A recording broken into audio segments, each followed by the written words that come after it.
estamos grabando. Bueno, muchas gracias. Pues Diego, un gusto tenerte en esta reunión. Un gusto también que nos estés acompañando, que nos quieras contar sobre tu investigación, sobre todo lo que has trabajado, que también pues a los presentes también nos sirva a nosotros como para entender y aprender muchas cosas. Entonces, qué gusto que estemos en este escenario. Yo no sé, o sea, aquí veo una agenda un poquito larga. ¿Cuánto tiempo es, Diego? ¿Cuánto tiempo va a ser tu charla? 45, 50 minutos. Perfecto, bien. Entonces, pues para todos los presentes, pues bienvenidos. Diego es doctorado en mecánica computacional y materiales de la Universidad, wow, Côte d'Azur. Espero no haberla pronunciado tan mal, muy mal, pero no tan Côte mal. Côte Sí, es d'Azur.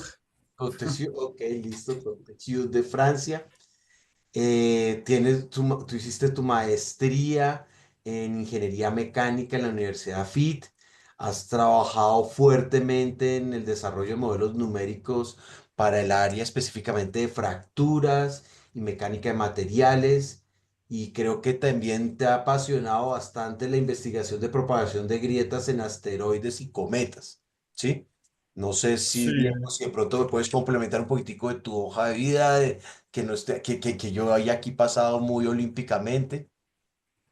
Listo, no, sí, tienes razón. He trabajado mucho en la propagación de fisuras, particularmente en materiales frágiles con aplicaciones a pequeños cuerpos del sistema solar. En general me gustan pues los métodos numéricos, no estoy pues únicamente casado con este. Me parece muy bacano la resolución numérica de distintas ecuaciones que permitan representar fenómenos. También tuve un paso corto durante mi maestría por la simulación hidrodinámica, particularmente como cómo puede uno relacionar el transporte de sedimentos en ciertas playas, por así decirlo, de nuestro país, con las condiciones hidrodinámicas de mareas, corrientes, cosas por el estilo, como para tener un monitoreo o una predicción de avance o retroceso de líneas costeras. Sí, soy ingeniero mecánico y magíster en ingeniería. En EAFIT el programa de posgrado no tiene apellido, pero Ok, tiene un énfasis, es maestría en ingeniería y mi énfasis fue mecánica computacional. ok, perfecto, perfecto, Diego. Bueno, pues bienvenido, muchas gracias y pues también para todos, qué gusto que podamos escuchar a Diego. Bueno, no te molesto más y ya estás, tú eres el dueño, espérate a ver si yo veo acá para ponerte a ti como, o Laura, por favor, si lo puedes poner a Diego como coanfitrión, te agradecería. Ya Bueno, está, profe, ya está como anfitrión. perfecto. Me apago y me callo. Listo. Felicidades.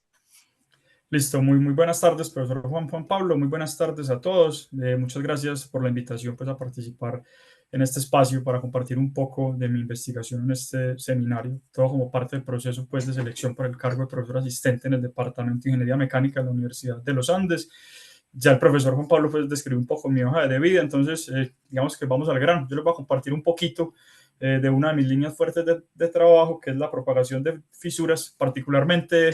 Voy a hablar de una técnica que utiliza o propaga fisuras utilizando técnicas avanzadas de remallado con la inserción dinámica de elementos cohesivos, con aplicaciones desde materiales frágiles hasta pequeños objetos de nuestro sistema solar, específicamente asteroides o uno en especial, Venus, que lo veremos un poquito más adelante. Primero que todo, pues vamos a hablar un poco de la motivación. Este trabajo pues es motivado porque en la literatura se ha descrito que los ciclos térmicos a los que están sujetos estos pequeños cuerpos en el sistema solar pueden causar como daño y rompimiento de la superficie. Digamos que este esquema nos ejemplariza esto de manera gráfica. Tenemos un objeto, asteroide en este caso, particularmente que gira alrededor del Sol. Al mismo tiempo que él gira alrededor del Sol, igualmente que pasa con la Tierra, él gira sobre su propio eje. Y esta rotación sobre su propio eje, pues genera que ciertas partes del cuerpo estén expuestas a grandes cambios o gradientes térmicos, y estos gradientes térmicos pues se repiten muchísimo tiempo. Ya estamos hablando de billones de años que estos objetos han estado en el espacio, y los científicos planetológicos pues están como interesados en estudiar si digamos, esas situaciones en las que él está inmerso podría explicar, digamos, fracturas que han sido observados en el desarrollo de su ambiente.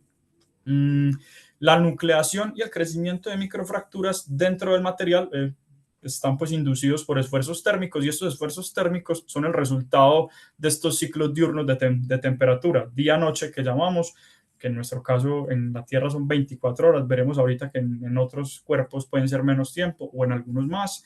En estos pequeños cuerpos del sistema solar este fenómeno ha sido ignorado y realmente es muy poco entendido, y eso no es un misterio pues porque es muy difícil acceder a ellos para poder realizar estudios, digámoslo, experimentales, que son como el sustento pues para uno observar el fenómeno y tratar de explicarlo. Este fenómeno es interesante porque eventualmente produce fresh regolite. Regolite es este material no consolidado que uno observa en las imágenes de algunos asteroides que uno diría que son piedritas, ripio, cosas por el estilo. Tenemos acá una imagen que nos ilustra una fractura en un cometa. Este no es un asteroide, se llama el cometa 67P Churyumov-Gerasimenko. En mano izquierda tenemos la imagen original, en la mano derecha tenemos las grietas, digamos, resaltadas en amarillo. Estas flechitas rojas están indicando la grieta más larga a lo largo del cometa. Entonces el objetivo es como tratar de entender un poco más este fenómeno que está presente en estos cuerpos. El centro de este estudio es el asteroide Bennu. Esta primera imagen es muy bonita, nos permite ver una serie de 4 imágenes que representan una rotación del asteroide sobre su propio eje. Es un asteroide cercano a la Tierra que fue el objeto de la misión OSIRIS-REx de la NASA y de la Unión Europea. Esta misión fue lanzada en septiembre del 2016 y arribó al asteroide en diciembre del 2018. El asteroide Bennu tiene un periodo orbital de 436 días, más largo que el de la Tierra, pues en darle la vuelta al Sol, y su periodo de rotación es 12.4 horas, la mitad pues de lo que nos toma a nosotros dar una revolución sobre nuestro propio eje. Es un asteroide que presenta un bajo albedo, lo cual quiere decir que refleja poca radiación de la que recibe. Es un asteroide tipo B, significa que es espectralmente azul, perdón, y está relacionado con condritas carbonosas hidratadas ricas en materia orgánica, particularmente pues tienen mucho carbono. Su diámetro medio es de 490.06 metros, una comparación burda es casi de la altura del Empire State en Nueva York. Tiene una resistencia a la cizalla interna baja o una cohesión baja, una densidad baja, por lo cual en la literatura ha sido llamado como una pila de escombros, que está cubierto por muchos boulders. Boulders son, podríamos llamarlo como rocas que están en la superficie, de tamaños variables. La edad de su superficie, según la literatura, data de 100 millones a 1 billón de años, y a través de imágenes imágenes que han sido tomadas, por diferentes misiones, se ha determinado que su superficie sufre cambios drásticos de temperatura de alrededor de 100 grados Kelvin. También se han observado o han descrito procesos de desagregación y exfoliación que están altamente asociados con la fatiga térmica y han ayudado al moldeo de su superficie o de su ambiente.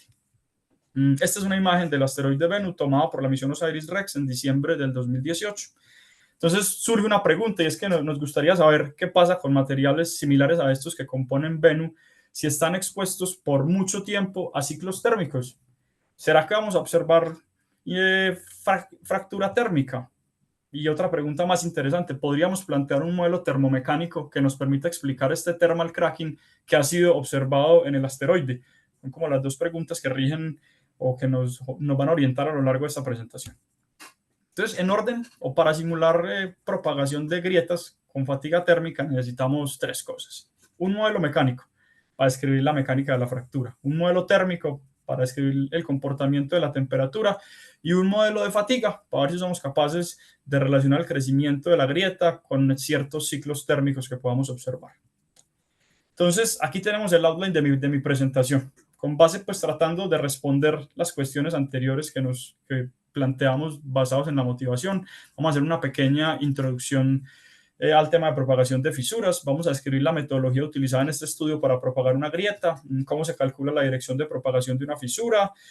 Vamos a ver cómo simular, de hecho, la región de transición donde tiene lugar esa transición de un material sano a un material completamente roto, o la zona de fractura, con elementos cohesivos de forma independiente de la malla, que es un punto importante que mencionaré ahorita de esta metodología, y haremos un pequeño análisis de sensibilidad ante ciertos parámetros numéricos. Después de eso, una vez tengamos la metodología de propagación de fisuras, entraremos a hablar de nuestro modelo termoelástico, Entonces, para eso inicialmente vamos a resolver la ecuación de difusión térmica que me permite encontrar pues la distribución de temperatura tanto espacial como temporal en un cuerpo. La voy a relacionar de forma débil con las ecuaciones de elasticidad. Entonces tendremos un modelo termoelástico y adicionalmente trataremos de incluir efectos térmicos en una metodología que más adelante explicaré, que se utiliza para calcular la dirección de propagación de una grieta, que se llama el G-Theta Method. Finalmente, después de tener la metodología explicada y validada, llegaremos al caso de aplicación, en este caso el asteroide Bennu, para tratar de realizar estudios de fatiga térmica y compararlos con ciertos datos que hay disponibles en la literatura. Finalizaré con unas conclusiones y esbozaré unas perspectivas futuras. Entonces, bueno, vamos con la introducción. La propagación pues, de grietas a través de una malla de elementos finitos es realmente una tarea muy desafiante y difícil dentro de la mecánica computacional, particularmente dentro de la fractura. Lo que uno quiere, simplemente tenemos el Continuum Mechanics Potato con las condiciones de frontera, desplazamientos y tracciones, con una grieta. Nosotros lo que realmente queremos saber es cómo va a evolucionar esa grieta a través del dominio de acuerdo a las condiciones de frontera ya descritas. En la literatura, digamos que hay muchas técnicas que permiten abordar ese problema. Este esquema que voy a mostrar no pretende ser exhaustivo y es de creación propia, pues una clasificación que yo hice. Estas técnicas, a grosso modo, uno las puede clasificar en enfoques continuos, enfoques que no utilizan remallado y enfoques que utilizan remallado. Dentro de los enfoques continuos uno se encuentra modelos de daño y modelos de phase field, por ejemplo. Los modelos de daño tratan de estudiar el proceso de fractura en forma continua, introducen una variable, valga la redundancia, se llama daño, entonces en cierto nivel de esfuerzo aparece una fisura, entonces ellos son capaces incluso de simular la iniciación de una grieta en un material. Los modelos de phase field son modelos basados en minimización energética, son demasiado interesantes porque también permiten incluir dentro de la formulación misma, sin tener que añadir muchas cosas, el crecimiento o la aparición de fisuras. Dentro de las técnicas que no utilizan remallado, tenemos muchas técnicas que requieren por lo común una modificación de la formulación de elementos finitos, porque bien sabemos que en la punta de una fisura tenemos una singularidad. Entonces, algunas, como el Extended Finite Element Method, necesitan enrichment fields en aras pues, de tratar de reproducir con buena precisión los esfuerzos en la punta de la fisura. Tenemos los elementos cohesivos que tratan de simular una pequeña región en la punta de la grieta donde ocurre una transición de un material completamente sano a un material roto. Tenemos, por ejemplo, los meshless methods como el element free Galerkin, donde no contamos con una malla de elementos finitos, sino que utilizamos partículas para simular el problema, o incluso métodos más complejos como el arbitrary local mesh replacement, que utiliza dos mallas, una malla para el background y una malla pequeña acoplada a las necesidades en la punta de la fisura. Cabe decir acá que el phase field model también puede ser catalogado entre las técnicas que no utilizan remallado, sino que tienen una formulación matemática un poco más compleja. Por el otro lado, tenemos técnicas que sí utilizan remallado y son todas estas que lo que hacen es que para propagar la fisura cambian la malla de elementos finitos time step a time step. Dependiendo de dónde esté mi fisura, voy a cambiar la malla. Esto obviamente requiere pues bastante costo computacional, pero si uno tiene la técnica es una buena forma de reproducir fehacientemente una propagación de fisura y la metodología que les voy a exponer acá está enmarcada dentro de este grupo. Entonces vamos a calcular una dirección de propagación, les explicaré enseguida cómo, efectuaremos un remallaje en nuestra malla de elementos finitos, propagaremos nuestra fisura y una vez la propaguemos trataremos de simular la transición de material sano a roto utilizando elementos cohesivos. Entonces, bueno, vamos a hablar de la descripción de nuestro enfoque. Entonces, para que exista propagación se requiere energía para crear las superficies nuevas. Esta energía va a tener lugar cuando hay energía suficiente para que el crecimiento de la grieta venza la resistencia del material, ya sea la energía superficial, el trabajo plástico, lo que uno quiera utilizar. La creación de nuevas superficies se llama la podemos asociar con el Energy Release Rate y es el cambio de la energía potencial total del sistema con respecto al incremento de nuestra fisura. La propagación va a tener lugar cuando el Energy Release Rate alcanza un valor crítico. Este valor crítico es una propiedad normalmente asociada al material. No es tan común ver Energy Release Rate, es más común ver Stress Intensity Factor, pero uno los puede relacionar ambos y más adelante veremos de qué manera. Es de aclarar que en esta metodología no estuvimos enfocados en simular la iniciación de una grieta. Nosotros estamos asumiendo que hay una grieta preexistente en nuestro sistema y solo queremos saber cómo se propaga dadas las condiciones de carga y restricciones de movimiento. Entonces, bueno, para calcular la dirección de propagación de una grieta, vamos a utilizar el Maximal Strain Energy Release Rate Criterion. Este criterio propuesto por Hussain únicamente dice que una grieta se va a propagar en la dirección que libere la máxima energía. Entonces, estamos frente a un proceso de minimización del Energy Release Rate con respecto a la dirección de propagación. Acá podemos ver un rango que está limitado. Este límite no viene de este criterio, sino de otro criterio llamado Maximum Circumferential Stress Criterion, propuesto por Erdogan, que dice que respecto al eje central de la fisura, una fisura no se propaga sino aproximadamente 70 grados hacia arriba o 70 grados hacia abajo. Eso nos pone un límite. Entonces tenemos que darnos a la tarea de calcular G, o es el Energy Release Rate, y vamos a utilizar un método numérico muy conocido que se llama el G-Theta Method, propuesto por de Stoinder. Este método sencillamente dice que uno va a propagar virtualmente la fisura en muchas direcciones. Y para cada una de esas direcciones en la cual la fisura se propagaría, uno calcula la energía que se liberaría. Y al final uno tiene muchas direcciones, muchas energías, se debe escoger la máxima. Stoinder utiliza mecánica de la teoría de la perturbación, entonces él perturba pues el dominio geométricamente, él logra calcular una total potential energy del dominio de referencia, lo perturba, calcula también allá la variación con respecto al crecimiento de la fisura y arriba a esta fórmula donde vemos que tenemos como tres campos importantes. En rojo tenemos los campos provenientes de la simulación de elementos finitos, es decir, el tensor de esfuerzos y el gradiente del desplazamiento. Y en azul tenemos el desplazamiento virtual, el definido, donde virtualmente vamos a propagar la fisura. Es el que nos permitiría saber si la grieta se propaga en esa dirección, cuánta energía liberaría. Aquí tenemos un ejemplo esquemático más simple. Tengo una malla de elementos finitos 2D, una punta, un crack tip que está en rojito, centro un anillo de elementos ahí. Las líneas negras están denotando los límites que nos da Erdogan para saber en qué rango va a estar la posible dirección de propagación. Y lo que hacemos es simplemente propagar en direcciones, en este caso entre menos 70 y 70, uno puede utilizar un delta teta de 1 grado, de 0.1 grado, y vamos a obtener valores discretos para una dirección, un valor de energía, y lo único que debemos hacer es coger el máximo, y este sería la dirección sobre la cual la fisura se propagaría. Bueno, una vez sabemos en qué dirección se va a propagar la fisura, nos toca entrar a enfrentar otro problema. ¿Cómo vamos a simular esa región enfrente del crack tip donde va a ocurrir la transición de un material completamente sano a un material completamente roto? Y aquí entran los modelos cohesivos. Particularmente vamos a usar uno propuesto por Ortiz y Pandolfi. Es un modelo que dice que adelante del crack tip hay una pequeña región donde hay fuerzas intermoleculares que tratan de evitar la separación de los labios de la grieta. Esa es una ley fenomenológica que relaciona la tracción que está sufriendo con el desplazamiento de las caras que se están rompiendo.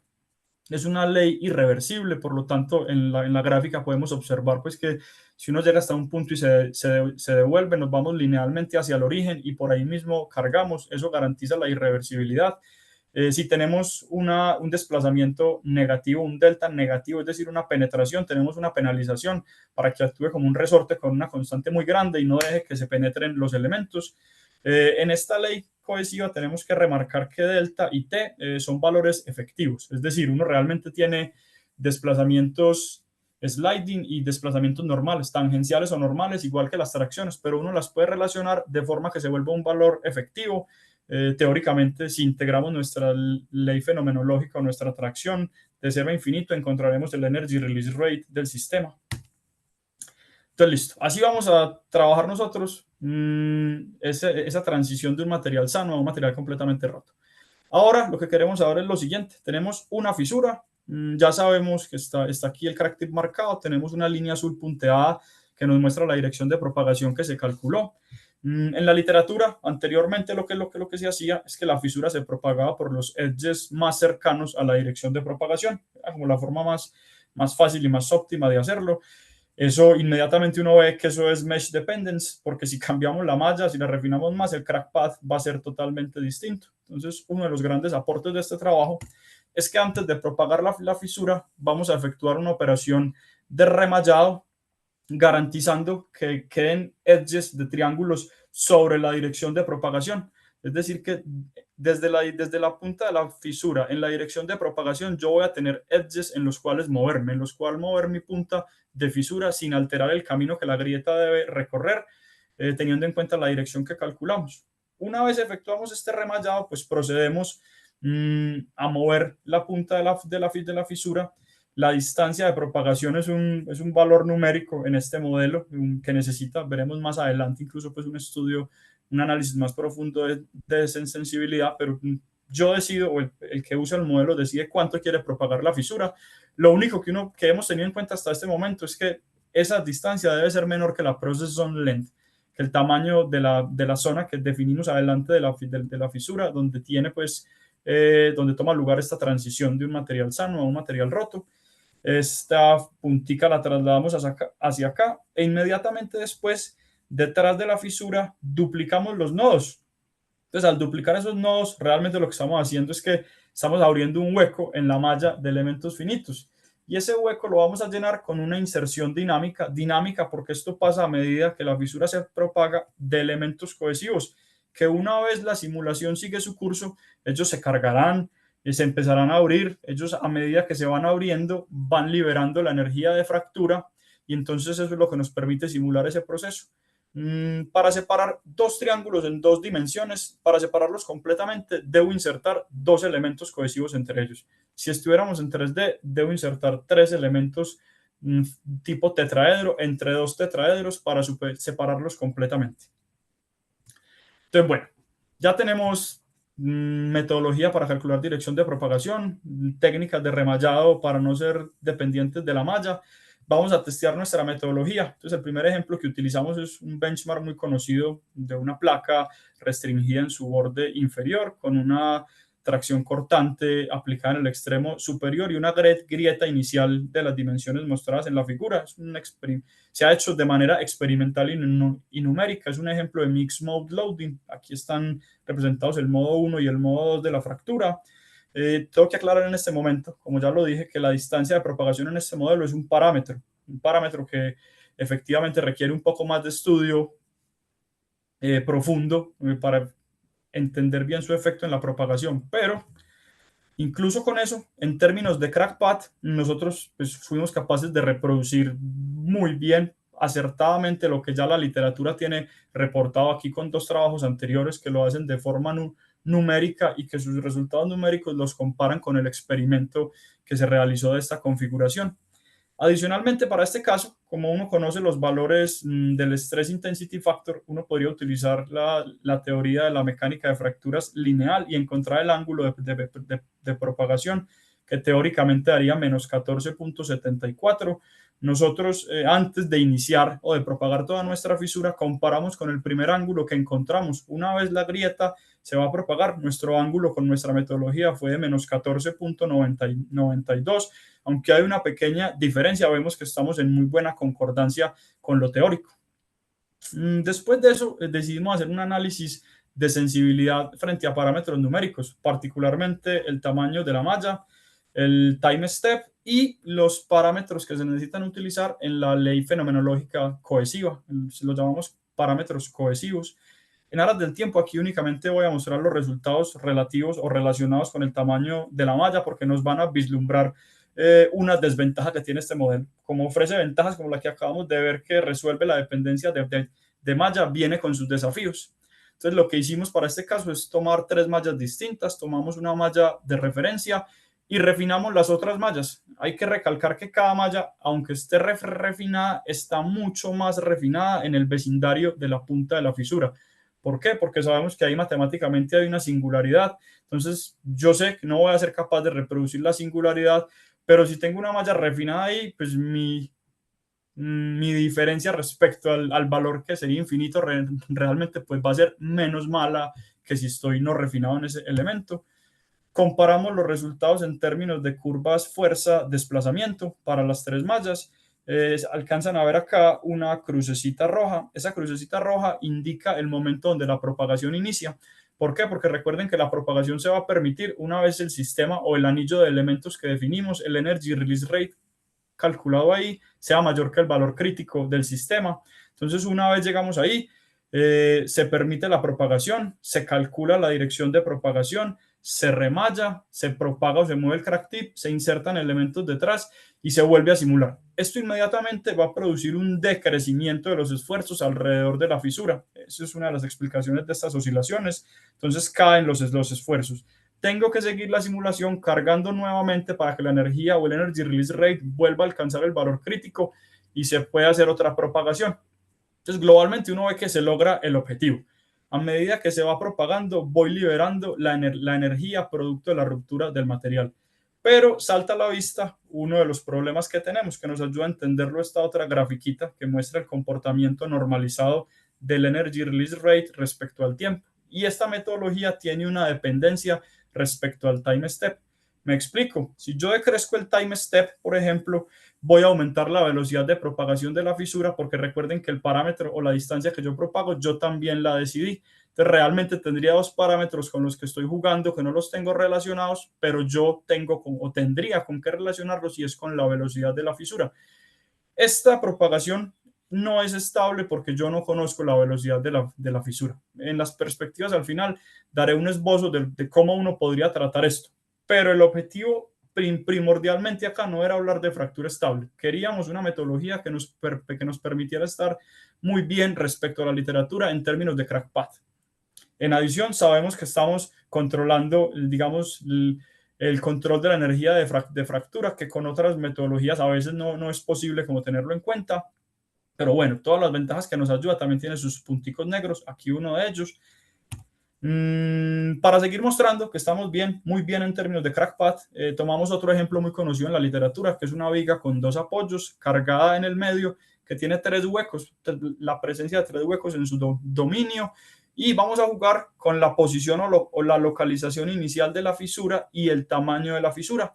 Queremos ver, de acuerdo a la posición y tamaño de ella, cómo se va a ver afectado el crack path por la presencia de los agujeros. Y tenemos los tres resultados acá. En el primero de ellos, la fisura está muy cercana del borde derecho. En el segundo está un poco más cerca del agujero, del primer agujero. Y en el tercero está completamente debajo del agujero. Y visualmente uno puede percibir inmediatamente que el agujero intenta, desde la primera configuración, intenta atraer el crack path. En esta no lo logra, pero es atraído por el segundo. En cambio, cuando cambiamos un poquito la orientación o la ubicación de nuestra grieta, ya el segundo hueco jala mucho más el crack path, no logra hacerlo interceptar con él, pero sí afecta de manera visual la forma final del crack path. Y en la última vemos que la grieta no alcanza siquiera a pasar después del primer agujero, se intercepta inmediatamente con él, y esto es por el efecto que generan los agujeros, son concentradores de esfuerzos, entonces directamente afectan el estado de esfuerzo en la punta de la fisura. Y si recuerdan la ecuación del G-theta method, el esfuerzo ahí es fundamental para calcular la dirección de propagación. Entonces, bueno, otro aporte o otra mejora muy bacana de nuestro problema es que en la literatura normalmente cuando uno conoce bajo ciertos benchmark particulares, uno sabe dónde va a ser o cómo va a ser el crack path a priori. Se ha tendido a insertar desde el inicio elementos cohesivos donde uno sabe que va a estar el crack path. O sea que yo no voy a modelar explícitamente la grieta, pero con la ley, digamos, cohesiva, voy a simular el comportamiento en esos alrededores y eso se me va a mostrar, veremos ahorita en un ejemplo, como una concentración de esfuerzo en ciertos elementos que me va a indicar, digamos, la propagación de la fisura a lo largo de la simulación. Cuando uno hace eso, comparando nuevamente los resultados en términos de fuerza, desplazamiento, la curva azul muestra los resultados que uno obtiene cuando inserta elementos cohesivos desde el comienzo, se logra la simulación, pues, el comportamiento esperado, que es no lineal claramente. Vemos que al utilizar nuestra metodología de inserción dinámica se resuelve uno de los problemas famosos, que es la reducción artificial del stiffness del sistema. Si ustedes miran la pendiente del triángulo azul y el triángulo negro, nosotros logramos corregir esa reducción del stiffness, pero el lunar está que después de la cruz roja, donde nosotros permitimos la propagación, tenemos unas oscilaciones producto de que no conocemos la velocidad de la fisura. Entonces, en los casos donde hacemos inserción dinámica, no podemos afirmar que estamos teniendo una propagación estable, aunque ya vimos que somos capaces de reproducir el crack path esperado, es que ya ha sido reportado en la literatura. Otra cosa importante a remarcar es que no solamente enfrentamos propagación en 2D, intentamos extenderlo hasta 3D. Para poder entender eso hay que remarcar ciertos puntos importantes. Cuando estamos en 2 dimensiones, el crack tip no es nada más que un nodo. Cuando pasamos a 3D, yo ya no tengo un solo punto, sino que tengo un conjunto de puntos que recibe el nombre de frente de grieta, crack front. Entonces veremos que ya no es tan simple como en el comienzo, particularmente para el cálculo de la dirección. Cuando uno calcula la dirección de propagación en 2D, uno tiene las coordenadas del crack tip, usted tiene la dirección de propagación, por ende puede tener la normal al plano que recae sobre esta dirección de propagación. Nosotros en nuestra librería de elementos finitos definíamos una level set donde el isovalor 0 coincidía con la dirección de propagación y efectuamos una operación de remallado con el fin de que los elementos quedaran puestos sobre esta dirección calculada de propagación para posteriormente hacer lo que les expliqué, separar a través de la inserción de elementos entre ellos, cohesivos. En 3D ya no es tan fácil, porque si bien yo puedo asumir que el primer crack front va a ser una línea recta, todos sabemos que dadas las condiciones de carga de la tridimensionalidad, no podemos garantizar, o no es cierto que todos los nodos se van a propagar en la misma dirección ni la misma distancia. Incluso siendo la distancia de propagación un parámetro de mi modelo, numéricamente no puedo garantizar que al propagar varios nodos que pertenezcan al crack front, yo vaya a tener un nuevo frente de grieta que es en línea recta. Entonces, este problema que también lo abordamos allá mediante un proceso de minimización, y uno inicia suponiendo que el crack front es una línea recta, calcula la level set o el plano que lo contiene, y a través de un proceso de minimización uno puede encontrar, por llamarlo de alguna forma, la intersección de ese plano con el frente real, porque uno ya tiene el frente, uno sabe que el frente se propagó, pero necesito tener la descripción real para poder aplicar las técnicas de remallado. En 3D empezamos con un ejemplo simple. Este ejemplo tiene sentido físico porque dadas pues las condiciones de carga y restricciones, uno sabe que esto es modo 1 puro, uno inicialmente sabe que la grieta se va a propagar totalmente horizontal, entonces decidimos hacer una simulación insertando todos los elementos cohesivos desde el comienzo para ver si nuestra ley cohesiva implementada pues era capaz de reproducir el comportamiento esperado. Para esta ley en tridimensionalidad, los elementos cohesivos también tienen un problema relacionado con la convergencia. Entonces se ve uno obligado a veces a introducir regularización viscosa, como para ayudar a darle sentido a toda esa energía acumulada que se perdería instantáneamente y llevaría al colapso de la simulación. Esa viscosidad artificial nos ayuda a controlar eso y a llegar a convergencia. En este ejemplo que les muestro, resultado del anterior, nosotros no tenemos un crack front, solamente hay una grieta explícita, que es al inicio de la simulación. Después de ahí, lo único que hicimos fue insertar elementos cohesivos y darle rienda suelta a nuestra simulación para que la ley cohesiva simulara esa zona de fractura donde el material empieza a transicionar desde un material bueno a un material roto.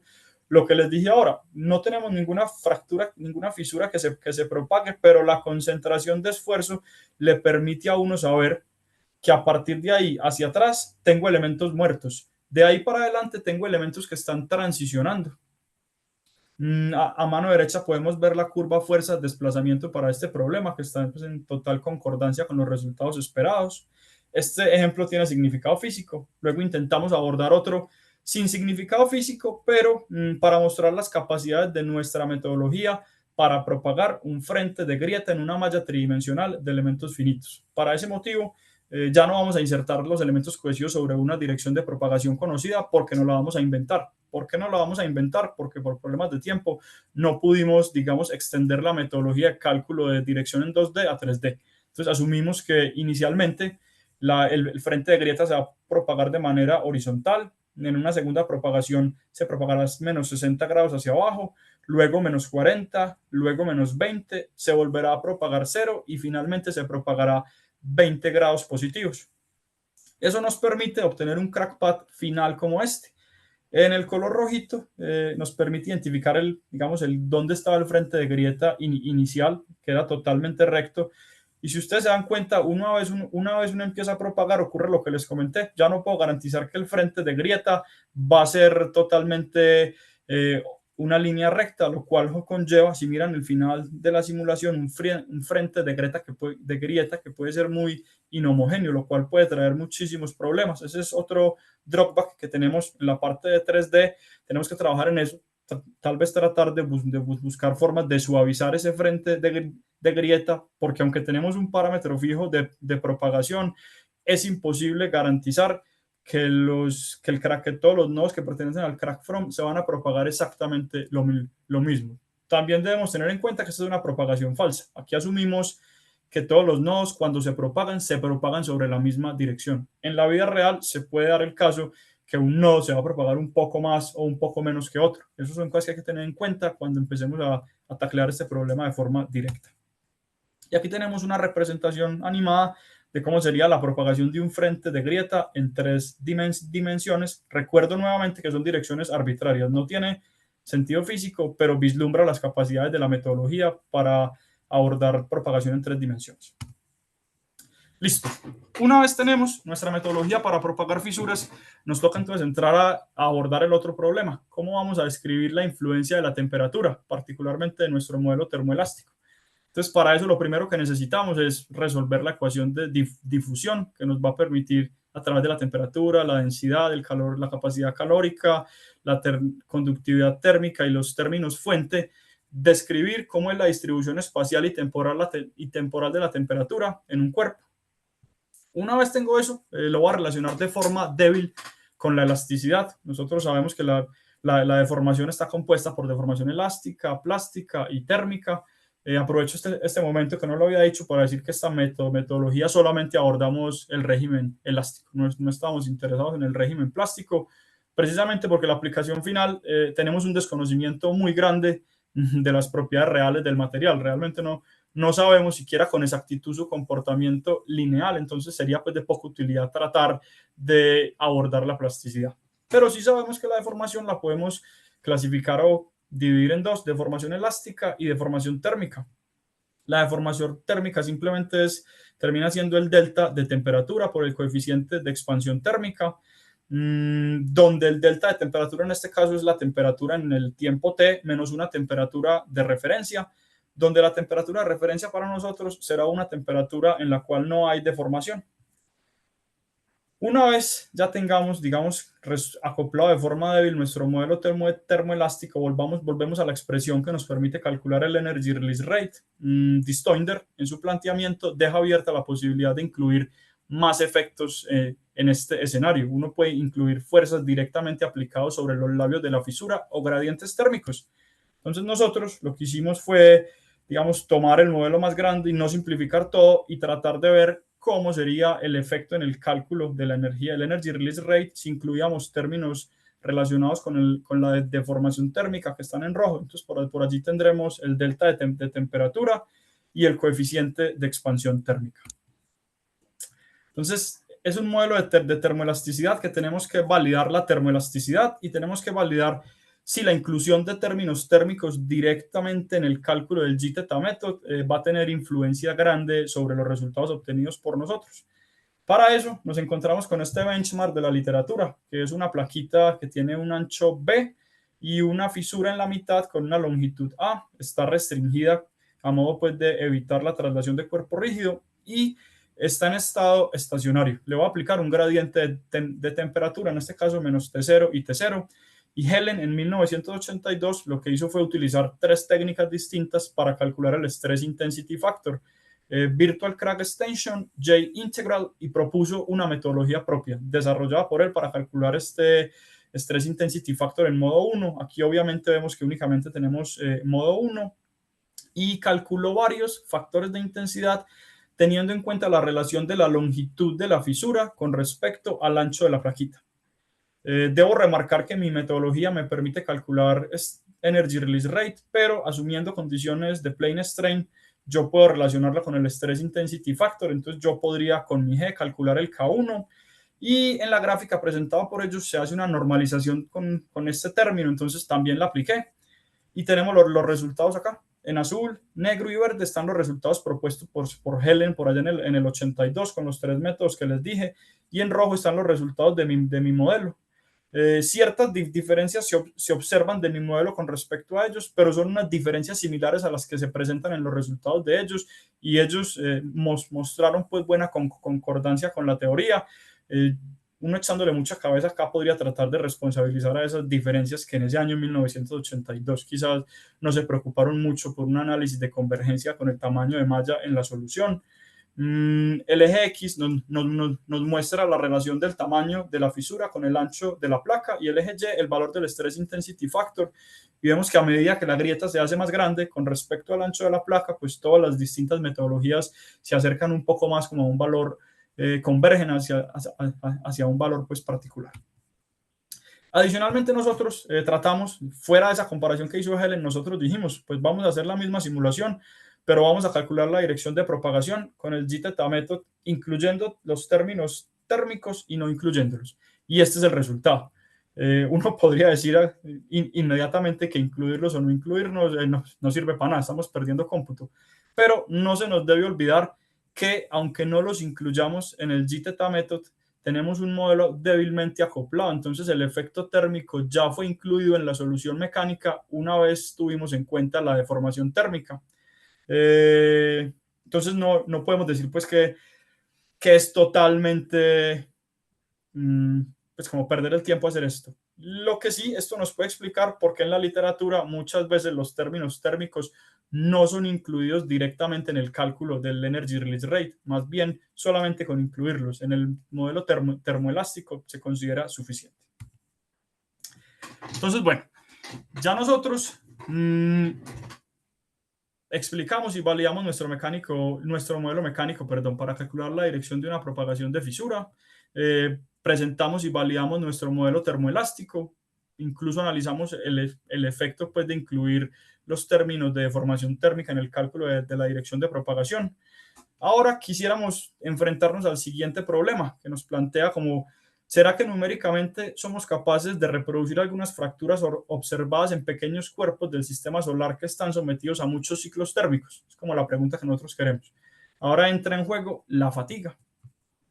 Entonces, la literatura dice que en los cuerpos pues, que están en el espacio, el rompimiento pues, de la superficie o la evolución del paisaje es mucho más rápida por cuenta de la fatiga térmica que por otros fenómenos tales como el impacto de micrometeoritos. Entonces, la literatura dice que la fatiga térmica es mucho más grande la velocidad en la que se produce pues, la fragmentación de rocas. En Bennu se ha reportado en la literatura que es un asteroide que está sujeto a gradientes térmicos muy grandes, y los científicos planetológicos afirman que la fatiga térmica juega un papel muy importante en la evolución pues, del ambiente en el asteroide. Particularmente Del Bo, que fue mi tercer supervisor de doctorado, participante de la misión OSIRIS-REx, digamos que utilizó imágenes de esta misión. Enseguida les explico particularmente qué hizo. Hizo unos análisis estadísticos y encontró una predominancia en las direcciones de propagación de las fisuras desde el noroeste hasta el sureste.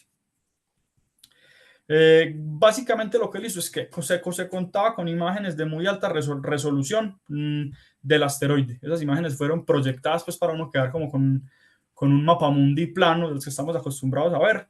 Y manualmente el hombre se puso a identificar grietas, identificó miles de grietas en las imágenes del asteroide. Aquí toca remarcar que los ángulos medidos acá son ángulos azimutales, entonces se miden respecto al semieje positivo de las Y, o es decir, hacia el norte. Los ángulos están medidos respecto a ese eje, ya les voy a mostrar la convención. Él identificó muchísimas grietas, hizo un análisis estadístico y encontró que la mayoría de grietas estaban predominantes en la dirección que les dije ahora, norte, desde el noroeste hacia el sureste. Entonces, nuestro objetivo acá es, ¿será que somos capaces de darle sustento teórico a estas direcciones de propagación que fueron observadas? Con nuestro modelo mecánico, termoelástico, ¿seremos capaces de dar soporte teórico a eso para tratar de explicar el origen de la dirección de propagación de las fisuras observadas en Bennu? Entonces, para eso planteamos la siguiente estrategia. Vamos a hacer un análisis de fractura termoelástica. Inicialmente vamos a resolver la ecuación de calor con un modelo termofísico. Ya les voy a explicar un poco de él, que no es mío, pero pues es el producto de otros estudiantes de doctorado, principalmente dentro del tema de los planetology scientists. Después de eso, una vez yo resuelva eso, tengo series de temperatura, valores de temperatura que me permiten calcular cuál sería la deformación térmica. Esa deformación térmica la puedo incluir de forma débil en mi problema mecánico y resolver mi problema mecánico. Una vez resuelvo mi problema mecánico, estoy hablando de encontrar esfuerzos, desplazamientos. Igualmente tengo temperatura y tengo BI en función de teta, donde BI no se nos puede olvidar que es el campo virtual de desplazamiento. Acuérdense que virtualmente propagamos la fisura en muchas direcciones y simplemente encontramos la dirección donde se libera más energía. Después de eso aplicamos la fórmula propuesta por de Stoinder, que incluye los efectos térmicos, aunque en nuestro resultado pues dio que incluirlos o no tenía como un peso grande, pues realmente computacionalmente no fue mucho costo. Entonces dijimos, pues juguémonosla, incluyámoslos. Y a partir de ahí, pues simplemente nos toca encontrar la dirección que maximiza G. Remarco lo que ya dije, importantemente, todos los ángulos en esta sección fueron medidos respecto al ángulo azimutal, o sea, al norte. Listo. El modelo termofísico lo que hace es que asume que el asteroide es una esferita y en la esfera se centra particularmente en el cinturón ecuatorial del asteroide y ahí va a extruir un paralelepípedo. Ese paralelepípedo representa un boulder o una roca cualquiera en la superficie ecuatorial del asteroide. ¿Por qué están centrados en la superficie ecuatorial? Porque cuando abrieron la imagen para identificar manualmente las grietas, lo que está arriba y abajo del ecuador tiende a sufrir distorsiones. Entonces dijeron, vamos a eliminar eso y centrémonos en el ecuador. Entonces, conociendo la ubicación del asteroide con respecto al Sol, su periodo de rotación, su periodo de órbita alrededor del Sol, teniendo en cuenta un modelo de sombras en la malla de elementos finitos, ellos resuelven la ecuación de difusión de calor para encontrar. Entonces, hay tres cositas importantes que debemos ver acá. Una cara W, que significa el lado oeste, una cara E, que significa el lado oeste, y una cara A' doble prima, que es una cara paralela al ecuador. Con el modelo termofísico, ellos simulan cierto tiempo del periodo de órbita del asteroide y van a proveernos una serie de tiempo, particularmente de temperatura, para la cara W y para la cara E. Esas series de tiempo son las que van a alimentar el modelo termoelástico propuesto por nosotros. Como buenos ingenieros, pues lo vamos a simplificar. ¿Por qué? Porque ya habían estudios en la literatura encargados de la propagación de fisuras hacia adentro, digamos hacia el centro de la esfera del diagrama que les mostré ahorita, o sea, digamos hacia el centro de esa esferita. Ya hay modelos que se han encargado pues de estudiar esa propagación de fisuras y han tenido buenos resultados, pero había carencias de modelos que se encarguen de la propagación de fisuras paralelas. Entonces tomamos la cara A', A2', que de ahora en adelante va a ser nuestra cara A. Aplicamos condiciones de frontera que nos permitan simplemente evitar la traslación de cuerpo rígido. Tenemos la cara W y la cara E, donde por obvias razones aplicaremos las series de tiempo de temperatura obtenidas con el modelo termofísico. La línea o la flecha negra indica tres posiciones principales donde localizamos la fisura. Una adjunta a la cara W, una adjunta al norte y la otra adjunta a la cara E. Adicionalmente, observamos unas líneas punteadas. Estas líneas punteadas indican que también variamos la orientación de la fisura. Variamos la orientación de todas estas tres fisuras. Nosotros quedamos alrededor con más de 1.100 simulaciones teniendo en cuenta todos esos casos. Y lo que hicimos fue, con ese ciclo de temperatura que tenemos, digamos que hicimos una simulación cíclica, 2 ciclos de calentamiento y después de ese ciclo de calentamiento, en ese último ciclo, uno trata de calcular dentro de todo ese ciclo cuál sería el momento del maximum energy release rate. Y con ese maximum energy release rate se calcula la dirección de propagación de cada una de estas fisuras en cada una de las orientaciones que tenemos ahí o variaciones de su orientación. Los parámetros físicos que se usaron, tanto en el modelo termofísico como en el modelo mío, son parámetros que vienen de condritas carbonosas. Digamos que las condritas carbonosas son meteoritos que pertenecen a la clase C, y a esta clase también pertenece el asteroide Venus. Entonces, los científicos planetológicos dicen que no es descabellado pensar que el asteroide Venus pues está, digamos, relativamente bien representado por las propiedades de estas muestras, y de estas muestras se han recuperado asteroides a los cuales se le han hecho pues investigaciones experimentales que han permitido obtener pues estas aproximaciones para sus propiedades. Con estas propiedades se corrió tanto el modelo termofísico como mi modelo termoelástico. Y utilizamos esta rosa de los vientos como para presentar los resultados finales y agruparlos. Digamos que el radio de cada segmento representa el número de direcciones calculadas que obtuvimos en ese segmento. Entonces, fácilmente uno ve que donde más direcciones obtuvimos fue en el norte y en el sur. Aquí hay que recalcar que se incluye el de arriba y el de 180 porque aunque yo fijé mi fisura a un lado del dominio o a la parte superior, en el escenario real la fisura, pues uno no puede decir que crece únicamente para el lado de allá, ella también puede crecer para el otro lado, entonces nos da también la dirección de 180 grados para su crecimiento, para contarla en esta rosa de vientos. Vemos que la segunda dirección con más ocurrencias fue noroeste hacia el sureste, y esa coincidió con los resultados de las observaciones realizadas por Delboe, lo cual pues, nos hace sentir como que estamos en buena concordancia con las observaciones vistas y vamos por buen camino. Aquí, como para subirnos la moral, lo que hicimos fue simplemente cogimos 3 casos particulares, cogimos la fisura, ploteamos la dirección de propagación calculada por nosotros, cogimos el tensor de esfuerzos, lo diagonalizamos, encontramos los esfuerzos principales, la dirección de los esfuerzos principales, la graficamos, y en la literatura también se afirma que una grieta se propaga en una dirección perpendicular a la dirección de los esfuerzos principales. Entonces esto nos sigue como diciendo que vamos por buen camino, no nos estamos inventando las cosas. Entonces, bueno, luego de hacer ese estudio en cuanto a direcciones, pues dijimos, vamos a hacer un análisis térmico. Esa es la otra forma de estudiar la propagación de una fisura, un enfoque de fatiga térmica. Entonces, para eso lo que vamos a hacer es cogimos nuestra misma geometría de referencia, pero vamos a tomar un caso particular.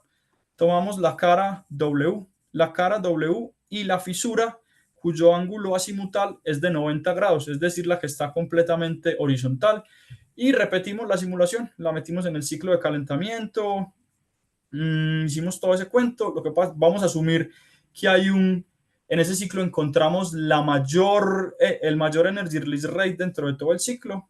Utilizando Paris Law, lo que nosotros queríamos es determinar el crecimiento de la fisura debido al ciclo térmico, que uno lo puede relacionar, digamos, inicialmente el crecimiento de la longitud de la fisura respecto a los ciclos, que luego, conociendo el periodo, pues lo puede uno relacionar a tiempo de años, meses, lo que usted quiera.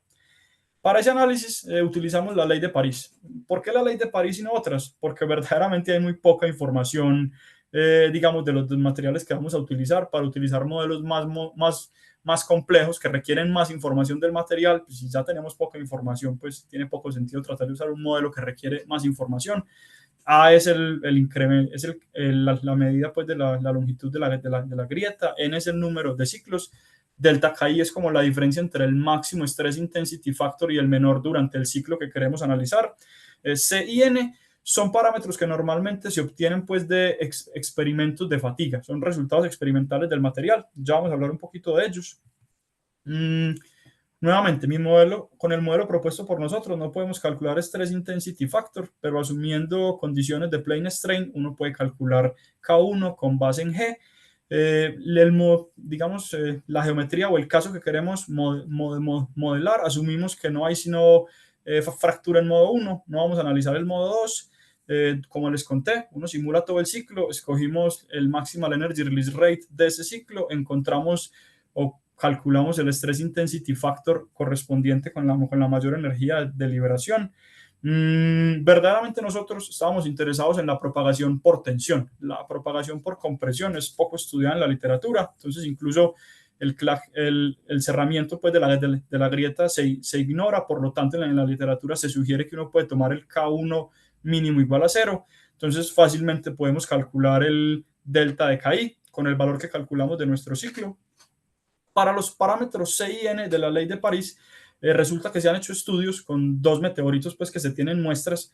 Se cogieron estos meteoritos, se identificaron unas grietas iniciales y se sometieron a ciclos térmicos en un horno, empezaron a calentarlos, a enfriarlos por un determinado periodo de tiempo para tratar de corroborar las longitudes de propagación encontradas con un experimento térmico. Y para hacer esto, es curioso, pero los valores de los coeficientes C y N de la ley de París que más se adaptaron para reproducir lo observado fueron del mármol de Carrara. Entonces yo mismo pues también tomé esas propiedades para estos cálculos. Tengo que decir que asumí un crecimiento constante de la grieta durante el ciclo, lo cual es mentira porque eso realmente es un proceso no lineal que depende de la posición de la grieta con respecto al gradiente de temperatura y de muchos otros fenómenos que tienen lugar en esa procesión. Pero pues, digamos que para esta primera aproximación consideramos que fueron buenas pues, las asunciones que hicimos. Con todos los valores ya descritos, nosotros encontramos que con nuestra simulación, una grieta en el asteroide Bennu en el ciclo simulado se propagaría 0.5 milímetros por año, que si uno la lleva a miles de años sería alrededor de 0.5 metros, que estaba en muy buena concordancia con los resultados obtenidos por Delboe, como les conté, resultados promedio en dos muestras reales de asteroides, el Murchison y el Sahara, que son semejantes a la clasificación del asteroide Bennu. Entonces ahí nosotros dijimos que como que también le pegamos al palo por este lado. Fuera que fuimos capaces de darle sustento teórico a las direcciones de propagación, con todas las asunciones que nosotros hicimos, mira que no estamos muy lejos de lo que se ha observado a través de experimentos.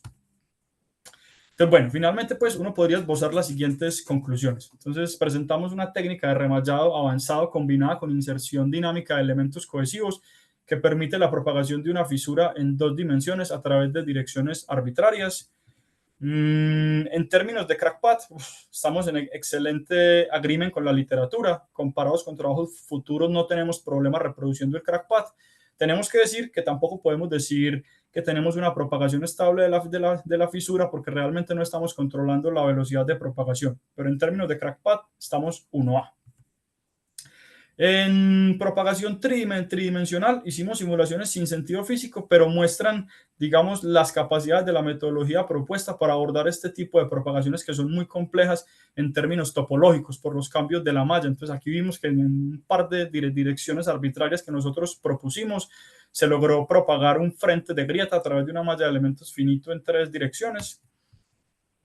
Propusimos un modelo termoelástico en 2 dimensiones que nos permitió como dar un sustento teórico a observaciones previas de direcciones de propagación en el asteroide Bennu. También encontramos pues que la dirección de preferencia de propagación es desde el norte hacia el sur y desde el noreste hacia el suroeste para grietas cortas. Para grietas más largas se produce un reacomodo. Sigue habiendo un gran grupo que se mueve entre el norte y el sur, pero el grupo anterior se reorganiza teniendo como dirección de propagación predilecta desde el noroeste hacia el sureste, lo cual está pues en completa concordancia con lo observado a través del análisis de las imágenes facilitadas por la misión OSIRIS-REx. Asumiendo crecimiento constante de la grieta en el asteroide Bennu, una grieta crecerá más o menos a 0.5 milímetros por año, lo cual también está en buena concordancia con experimentos realizados en asteroides similares al asteroide Bennu, de características similares, lo cual pues, nos permite como decir que nuestro modelo no está caído del pelo, por así decirlo, que está dando resultados que son fehacibles y creyentes de acuerdo con lo que hay disponible en la literatura.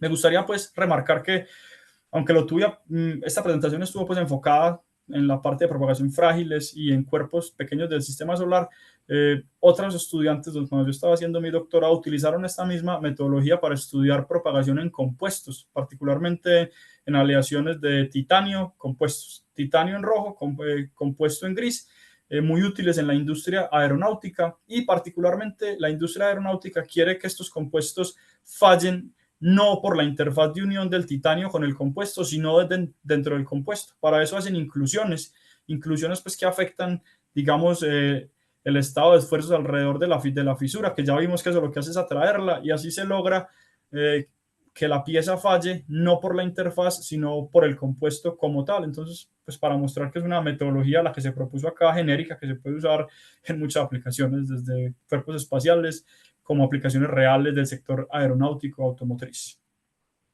Perspectivas a futuro.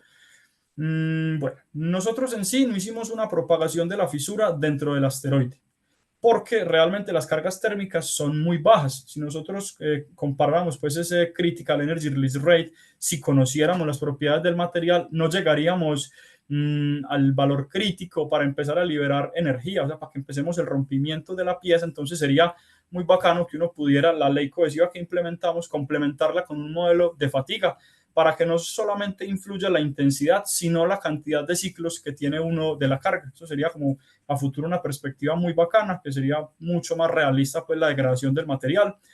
En cuanto a la dependencia del time step, yo les presenté el GTETA Method. Ese permite calcular la dirección de propagación de una fisura, pero existe otro método que se llama el PTETA Method, una extensión del anterior, que permite calcular cómo sería el cambio del Energy Release Rate con respecto al crecimiento de la fisura. En pocas palabras, este compañero me permitiría calcular la dirección de propagación.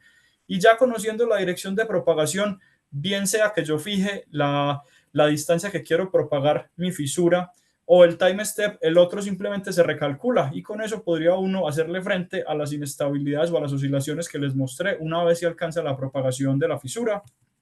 En cuanto a la extensión hacia 3D, yo les dije que nosotros asumimos, como no era con sentido físico, que cada nodo perteneciente al crack front se propagaba a la misma dirección. El ideal sería como tratar de evaluar todo el frente y definir pequeños segmentos donde voy a encontrar un valor promedio del Energy Release Rate, por lo cual podría encontrar como un promedio de direcciones en ciertos grupos de nodos. Eso obviamente habría que someterlo a análisis de sensibilidad, pues para saber el tamaño de los grupos, si lo puedo hacer en todo el frente, en la mitad, en cuatro. Eso estaría pues sujeto a un estudio profundo, pero sería mucho más realista porque dadas las condiciones de carga sabemos que no todos los nodos se van a propagar siempre en la misma dirección. Y en cuanto a la simulación de la parte térmica o de fractura térmica en pequeños cuerpos del sistema solar en 3D, sería muy bacano poder incluir geometrías más complejas, porque tanto el modelo termofísico asume una esfera como el modelo termoelástico asume una pequeña viga. Entonces sería muy bacano que uno pudiera a través de escaneos 3D utilizar geometrías más complejas que describan verdaderamente la geometría de estos cuerpos. Sería muy bueno poder tener en cuenta materiales anisotrópicos y heterogéneos.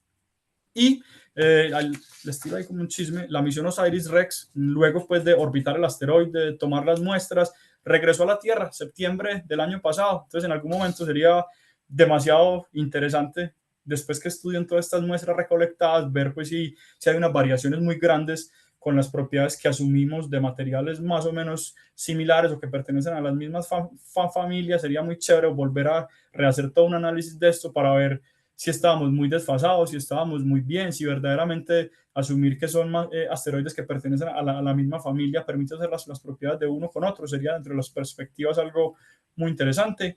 Y finalmente, no, quiero agradecer al comité de selección del Departamento de Ingeniería Mecánica de la Universidad de los Andes por la invitación a participar en este proceso. La verdad que me siento muy, pero muy honrado de estar acá. Es un sueño. Muchas gracias a ustedes por todo. Y si tienen alguna pregunta. Diego, muchísimas gracias. Muchas gracias. Y pues yo estoy repleto, pero yo sí quiero hacer preguntas, pero no, por favor, invitaría de pronto a los demás participantes si quieren hacer alguna pregunta, pues solamente levantar pues levantar la mano o escribirla y ya. Mientras tanto, Diego, un par de preguntas interesantes. Cuando tú mostrabas el frente de grieta en estado tridimensional, esa variación que tú tienes es específicamente pues, por la variación de la malla que tienes en ese momento, ¿cierto? Dame un momento, pero yo llego a la imagen para poder entenderte mejor la pregunta. Es, es, o sea, qué ¿Me puedes fenómeno repetir la pregunta, por físico tú favor? estás involucrando ahí para que realmente no tengas un frente totalmente lineal. No, aquí son netamente parámetros numéricos, profesor Juan Pablo. Con el algoritmo de propagación es imposible garantizar, por más que yo tenga la misma dirección para todos, que se va a propagar exactamente el mismo nodo, porque todos los elementos de la malla no son iguales. uno, pues, ya sea a través de Gmesh o de cualquier otra herramienta, pues garantiza que en promedio los elementos tengan un tamaño, pero ellos no son iguales. Entonces yo Mm. nunca voy a poder garantizar que se propaguen exactamente lo mismo. Eso es uno de los grandes Pero desafíos espera, Diego, porque es yo te muy... hice la pregunta, eso depende de la malla, o sea, eso realmente es la Sí, variación de la malla. sí, Perfecto. señor. Si uno quisiera solucionar eso, una estrategia no muy fácil sería calcular la intersección de este frente con la malla y uno podría suavizarla, pero eso en términos de implementación es muy complejo. Ok, ok. Tengo otra pregunta, es que tú lo dices en alguna parte, pues en la primera parte en donde tu método estabas tratando de encontrar la dirección de propagación, pues minimizando la energía de propagación, no, minimizando, no, maximizando la energía de propagación, y después vuelves a decirlo, ya es por el lado de esfuerzos, pues que sea perpendicular a la dirección principal de esfuerzos, que es la otra metodología. Sí, señor. ¿Por qué te fuiste por ese lado? Sabiendo que estás calculando, pues, esfuerzos. Sí, esa es una pregunta muy interesante. Resulta pues que yo no hice el software de elementos finitos. Eso tiene años pues de mucha gente haciendo aportes. Esa implementación que hay allá es un solver implícito en velocidad y presión que utiliza elementos lineales tanto en la velocidad como en la presión. P1, P1. Esos P1, P1 tienen problemas para la condición de Babushka-Prezi. Entonces, lo que se hace es insertar un grado de libertad extra ficticio entre los nodos que luego se condensa a los otros. Pero al ser lineales en velocidad y presión, es muy malo reproduciendo esfuerzos.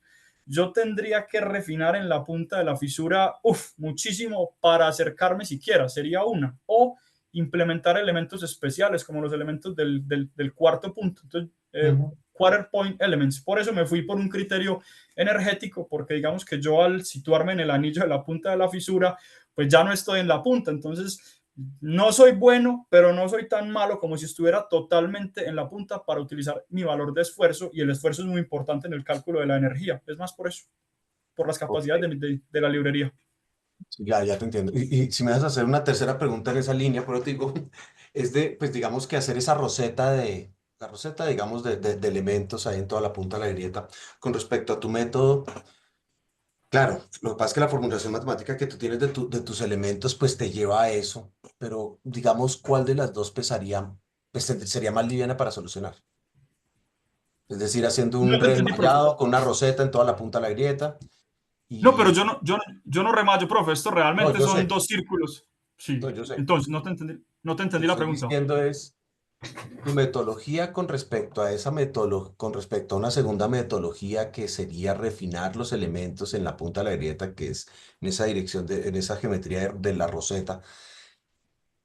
¿Qué sería más liviano qué es más liviano, tu metodología o la metodología que estoy diciendo, esa que están comúnmente utilizando de regenerar una malla en ese punto utilizando esa geometría roseta? Si uno tuviera buena reproducción de la singularidad, sería más eficiente hacer simplemente el cálculo con el otro criterio, porque solo necesito los elementos que están adjuntos o pegados a la punta de la fisura. Con ellos simplemente calculo la dirección de propagación. Sería más eficiente si uno fuera capaz pues, de tener una buena reproducción de la singularidad del esfuerzo en la punta. Ujú, ok. Chévere, chévere. Muy interesante, en serio, interesantísima, mucho interesantísimo tu método y pues obviamente la implementación. Camilo levantó la mano. Camilo, Camilo, adelante. señor Camilo levantó la mano, pero pues no nos dejen ascuas. O escríbela Sí, me si tienes escucho. problemas con el audio. Camilo, ¿te Ya, escucho o no te escucho? Sí, perdón, escríbelo. Señor, cuéntanos. ya, perdón.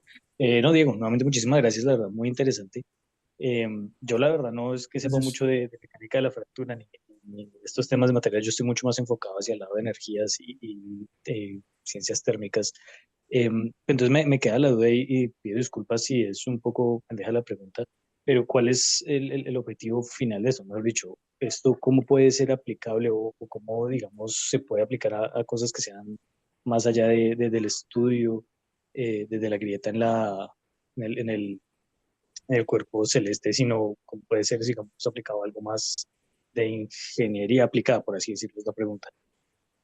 Sí, gracias Camilo. No, para nada, es una pregunta interesante. De pronto no lo remarqué bien al final, que mostré que, listo, yo me enfoqué en los cuerpos celestes, pero utilizando la misma metodología con mis aportes, otra persona estuvo estudiando la propagación de fisuras en compuestos de titanio que se usan mucho para la industria aeronáutica.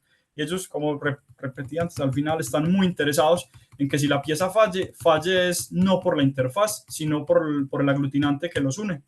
Entonces, esta metodología fue aplicada ya y pues nosotros decimos que permite mostrar que es genérica, que no está únicamente pensada para cuerpos celestes, como decís, o para reproducir ejemplos de la literatura. Vela acá, nos permite ver cómo sería el comportamiento de una fisura en un compuesto de titanio, teniendo en cuenta que estos personajes en esa industria incluyen inclusiones para afectar el estado de esfuerzos de la fisura y garantizar allí así que nunca se nos desvíe hacia la interfaz superior o inferior. No sé si respondo tu pregunta con eso.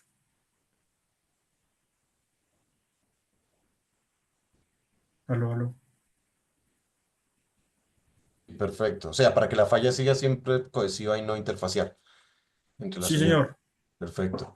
Aquí el profesor Alejandro nos dio una pregunta, pues, hace una pregunta. Muchas gracias, Diego, por la presentación. Tengo dos preguntas. Uno, en los últimos años la inteligencia artificial está siendo utilizada en mecánica de sólidos con diferentes propósitos. En este sentido, Diego, cómo visualizas el uso de la inteligencia artificial para el estudio de propagación de grietas en fatiga térmica? Esa es la primera parte. Y la segunda es, ¿cómo tu metodología puede ser utilizada para la solución de problemas del contexto colombiano? ¿Nos podrías dar ejemplos específicos? Listo. Entonces, la primera, pues no, yo tengo que reconocer que no he estado como muy empapado con la inteligencia artificial, pero con lo que uno lee en la literatura, alguna vez leí que actualmente, por ejemplo, a través de inteligencia artificial se están generando microestructuras. Vos sabes que una microestructura a nivel pues de procesos de manufactura también tiene su cálculo, digamos, numérico, que es computacionalmente muy complejo. Entonces, lo que he leído es que siempre hay que hacer algunas simulaciones, hay que tener información. Con esa información y todos estos modelos de inteligencia, lo que uno puede hacer es entrenarlos para tratar de que nos reproduzcan, en este caso particular que dije, la microestructura, digamos, él aprende y uno bajo diferentes situaciones le pide distintas microestructuras que permitan aplicar también, digamos, los algoritmos de fractura en ese ámbito, que ya ahí sí podrían ser más de cohesión que fractura en direcciones arbitrarias, porque cuando uno tiene el ejemplo que mencioné, normalmente la fractura pasa por la interfaz de las microestructuras. Esa es como la primera, lo que se me ocurre. Y la segunda es una pregunta difícil, realmente en el contexto colombiano, pues no es un secreto decir que se confía poco en la ingeniería. Yo trabajé poco tiempo en la industria, pero en ese poco tiempo me di cuenta que la gente prefiere seguir haciendo las cosas como lo ha hecho en los últimos 30 años porque le da ganancias, así sea lo más ineficiente del mundo. Pero yo creo que con este cuento de los compuestos que están ganando pues un terreno abismal, uno tendría como una entrada muy interesante. Incluso tengo un compañero que estudia mucho las matrices de compuestos y ha propuesto mucho, hermano, yo los hago experimentales, tratemos de juntarnos para que le mostremos a a la industria que los experimentos que yo hago, que pueden ser a veces costosos en dinero, somos capaces de reproducir algunos con sus simulaciones, y eso es lo que se me ocurre. Hay que echar mano pues de todas las colaboraciones, sobre todo la gente que ya ha ganado terreno con experimentos, que no es un secreto que ellos son un poco más creíbles que nosotros en Colombia. Me parece a mí que sería una estrategia para llevar todo este tipo de metodologías a un ambiente industrial colombiano real.